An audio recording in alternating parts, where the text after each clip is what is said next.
Does everyone know the history of the brown paper bag test? Yes, because some people that I met, one of my co-workers and friends who was born in Puerto Rico, she was like, what is the brown paper bag test?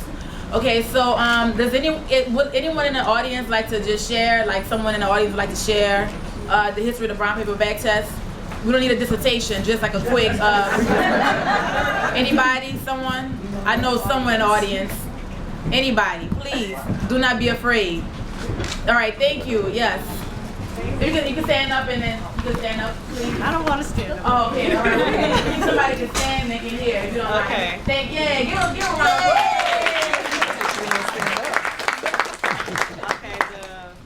Okay, the brown paper bag test is basically if you're lighter than the paper bag, then you're cool, I guess. You're okay with society, and if you're darker, then something's wrong with you. That was like the medium. Right. All right. What's your name? Brianna. Brianna. Give Brianna another round of applause. Okay, real quick. So I know that the brown paper bag was actually used during the time of the Harlem Renaissance when there'd be social functions. They would actually hang a brown paper bag at the doorway at the entrance of different clubs and societies, and if you were darker than the brown paper bag, you could not get in. So it was actually used, right, a calling card, so to speak, for certain cliques in Harlem. So yeah. Right. Give Rod a round of applause about participation. Yes. And so in addition to being used in Harlem, it was also used in universities and sororities. Down in New Orleans, Louisiana, in order to get entrance into a social function sometimes, you actually had to pass this brown paper bag test. So we're going to take this test right now, right? So if you are lighter than the brown paper bag, could you stand up, please? If you're lighter. Yes,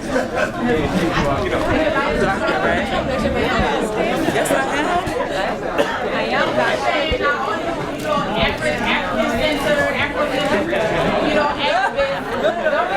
Some of y'all sit down. If you're lighter than a paper bag, all right. Can you hold the bag up to your face? Yes. A little bit lighter. What happens if you're the same color of the paper bag?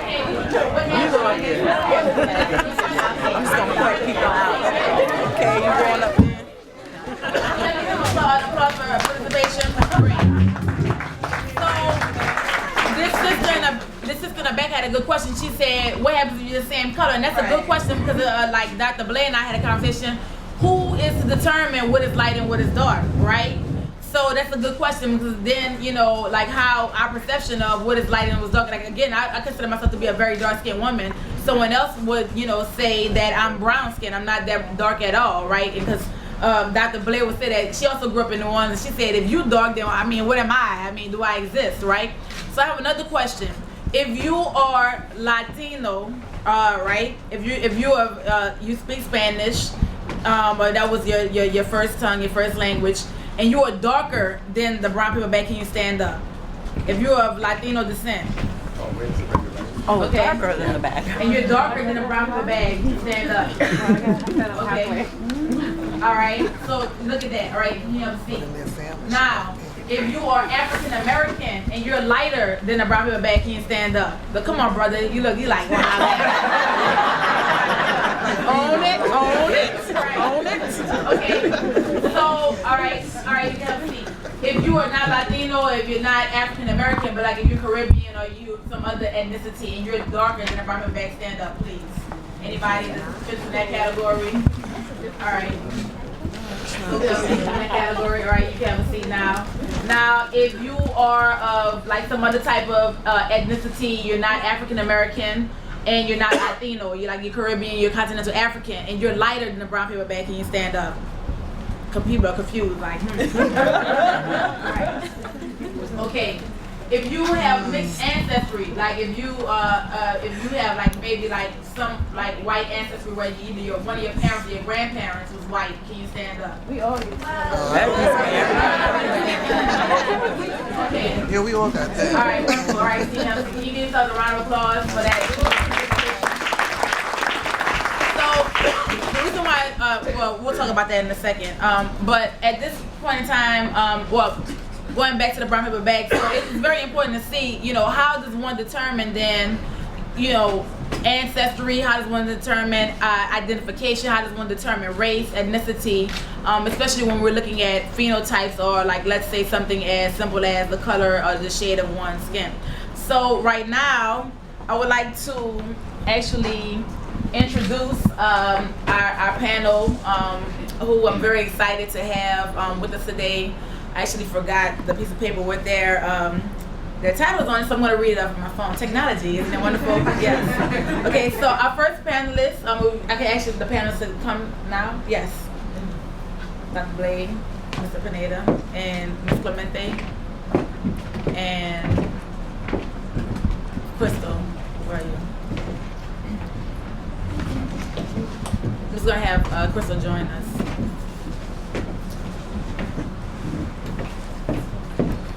So our first panelist is Dr. Yaba Blade, who is a Ghanaian-born American, who's also from New Orleans, Louisiana, whose research focuses on the body politics of women of African descent with particular specialization in global skin color politics. Her most recent research project investigates skin bleaching amongst Ghanaian women, and she is also a professor at Lafayette College in Pennsylvania. We also have next on our panel Rosa Clemente, who is an Afro-Boricua hip-hop activist, journalist, and the 2008 Green Party vice presidential candidate. She's also currently teaching at Lehman College in the Latino and African American Studies Department. Yes, my student. Yes. Our next panelist is Rogelio Pineda, who is a Caribbean researcher and writer who is actually from the island of Quisqueya. I don't know if anybody will talk about Quisqueya. He was the person who first told me what that word, that term meant. Whose research focuses on the African diaspora experience using a comparative approach regarding the issues of lost African identities, colonial slave identities, and post-colonial identities, linguistic, economic, historical underpinnings. And we also have Crystal Rahman, who is the writer, director, and producer of Memoirs of a Black Latina. So we could give a round of applause.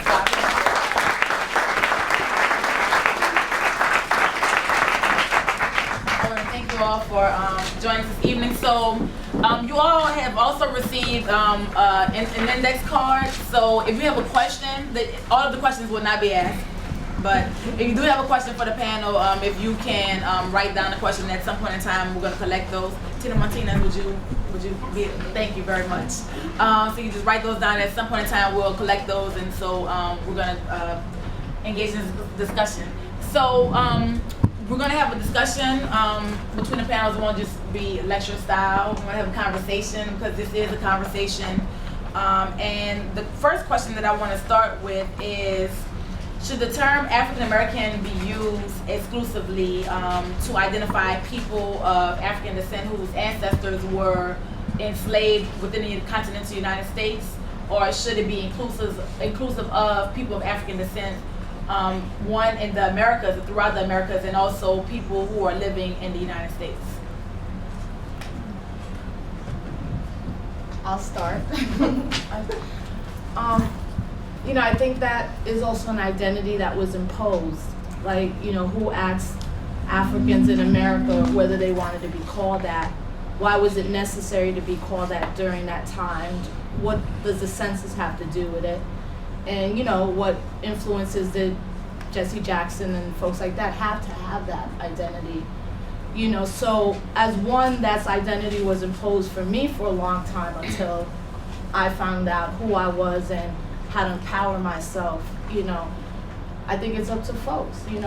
I prefer African descendant for myself, and as a Afro-Boricua, I'm concerned with that kind of African, that hyphenated term, because there's even now some people in academia that are saying Puerto Rican American, which is so contradictory, understanding the political status of who we are as Puerto Ricans, like why American and why would you hyphenate us again without asking us, kind of thing. So I think, that just strikes to the core of identity and the empowerment of a group of people to put that label on themselves or reject that label.